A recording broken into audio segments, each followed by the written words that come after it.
बाबा सिद्दीकी की हत्या के मामले में अब तक पुलिस ने क्या कार्रवाई की? मुंबई पुलिस ने क्या कहा? महाराष्ट्र में कानून व्यवस्था पर सवाल क्यों उठ रहे हैं? इन सारे सवालों के जवाब हम आपको विस्तार से बताते हैं। नमस्कार, मैं हूं रूबी और आप देख रहे हैं जनदर्पण न्यूज। आप देख रहे हैं जनदर्पण, सत्ता का खेल, गणित की नजर, सत्ता गणित। महाराष्ट्र के पूर्व मंत्री और अजित पवार की पार्टी राष्ट्रवादी कांग्रेस के वरिष्ठ नेता बाबा सिद्दीकी के शव को रविवार शाम राजकीय सम्मान के साथ मुंबई के बड़ा कब्रिस्तान में दफनाया गया। बाबा सिद्दीकी की अंतिम यात्रा से पहले उनके आवास के बाहर नवाजे जनाजा पढ़ा गया। अंतिम यात्रा में हजारों की संख्या में लोग पहुंचे थे। इस बीच इस मामले में पुणे के दो अन्य अभियुक्तों शुभम लोनकर और उनके 28 वर्षीय भाई प्रवीण लोनकर को गिरफ्तार किया गया है। माना जाता है कि प्रवीण लोनकर ने अपने भाई शुभम लोनकर के साथ मिलकर साजिश रची थी। प्रवीण लोनकर ने ही धर्मराज कश्यप और शिव कुमार गौतम को इस साजिश में शामिल किया था। धर्मराज कश्यप और गुलमैर सिंह पुलिस हिरासत में हैं। तीसरा अभियुक्त शिव कुमार फरार है और चौथे अभियुक्त मोहम्मद जिसान अख्तर के बारे में कहा जा रहा है कि वह बाकी तीनों को गाइड कर रहा था।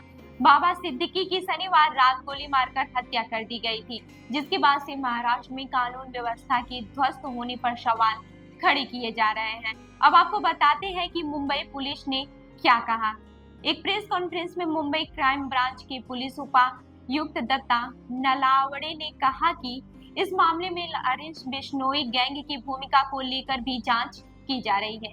उन्होंने कहा, पूर्व मंत्री जब अपने बेटे के कार्यकाल से बाहर आ रहे थे, उसी समय उनकी हत्या कर दी गई। सहायक पुलिस निरीक्षक राजेंद्र दभाड़े और उनके स्टाफ ने मौके पर ही दो आरोपियों को पकड़ लिया। फरार अभियुक्त की भी पहचान कर ली गई है। उनके मुताबिक आरोपियों के पास से 2 पिस्तौल और 21 राउंड गोलियां बरामद की गई हैं। हम घटना में लॉरेंस बिश्नोई गिरोह की संभावित भूमिका की जांच कर रहे हैं। उन्होंने आगे कहा कि मौके पर 3 अभियुक्त थे, उनमें से एक की तलाश की जा रही है। क्राइम ब्रांच की कुल 15 टीमें जांच कर रही है। अन्य प्रदेशों की पुलिस से मदद ली जा रही है। हम लॉरेंस बिश्नोई और सलमान खान के साथ साथ अन्य पहलुओं से भी जांच कर रहे हैं। पुलिस ये भी जांच कर रही है कि हत्या की जिम्मेदारी लेने वाले एक कथित सोशल मीडिया पोस्ट की सच्चाई क्या है। रविवार को एक सोशल मीडिया पोस्ट वायरल हुआ था और कई मीडिया रिपोर्टों में दावा किया गया था कि बिश्नोई गैंग की ओर से हत्या की जिम्मेदारी ली गई है। अब महाराष्ट्र में कानून व्यवस्था पर भी सवाल उठ रहे हैं। आपको बता दें कि बाबा सिद्दीकी 80 के दशक से राजनीतिक में सक्रिय थे। इस साल फरवरी में अजित पवार की पार्टी एनसीपी में शामिल होने तक वह पिछले 4 दशकों से कांग्रेस में सक्रिय थे। वह महाराष्ट्र सरकार में मंत्री भी रहे। बाबा सिद्दीकी का बॉलीवुड कनेक्शन हमेशा चर्चा में रहता है। सलमान खान, शाहरुख खान, संजय दत्त जैसे हिंदी सिनेमा में मशहूर अभिनेताओं से उनके करीबी रिश्ते थे। राजनीतिक क्षेत्र में इतने महत्वपूर्ण पद पर बैठे नेता की हत्या से मुंबई और पूरे महाराष्ट्र कानून की व्यवस्था पर सवाल खड़ा हो गया है। यह सवाल सिर्फ बाबा सिद्दीकी की हत्या से सामने नहीं आया है, बल्कि पिछले 8 से 10 महीने में अपराध की घटनाओं को देखते हुए विपक्ष कानून व्यवस्था पर भी सवाल उठा रहा है।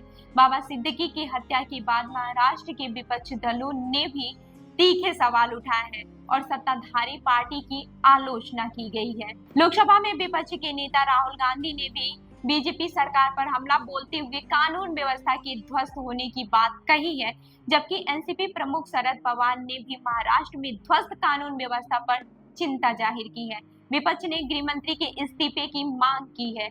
उधर मुख्यमंत्री एकनाथ शिंदे ने कहा है कि त्वरित कार्यवाही करते हुए 2 लोगों को गिरफ्तार कर लिया गया है। वहीं उप मुख्यमंत्री देवेंद्र फडणवीस ने कहा कि विपक्ष सत्ता पर नजरी गड़ाए बैठा है, लेकिन हमें राज्य संभालना है। महाराष्ट्र के मुख्यमंत्री एकनाथ शिंदे ने मीडिया से बात करते हुए कहा कि घटना की जांच कर सख्त कार्रवाई के आदेश दिए गए हैं। अब कानून व्यवस्था पर कितना बड़ा सवाल उठ रहा है, ये भी आपको बताते हैं। राज्य में विधानसभा चुनाव को मुश्किल से 1 ही महीने बाकी नहीं बचे हैं। ऐसे में यह कानून व्यवस्था का मुद्दा बड़ा बनता दिख रहा है। वरिष्ठ राजनीतिक विश्लेषक अभयदीश पांडे ने कहा कि बाबा सिद्दीकी की हत्या के पीछे कोई राजनीतिक दुश्मनी नहीं लगती है, इसलिए इस घटना को लेकर चुनाव की पृष्ठभूमि में सुरक्षा का मुद्दा उठाना जल्दबाजी होगी। उन्होंने कहा कि अगर बाबा सिद्दीकी को वायु सुरक्षा प्रदान की गई थी और वे उन पर इतनी करीब से गोली चला रहे हैं, तो यह निश्चित रूप से चिंताजनक है।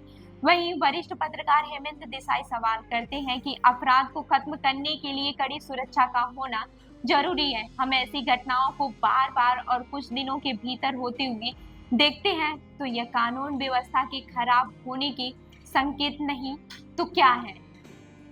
उन्होंने आगे कहा कि राज्य सरकार को सवाल से भागना बंद करना चाहिए और कानून व्यवस्था के मामले में गंभीर कदम उठाना चाहिए।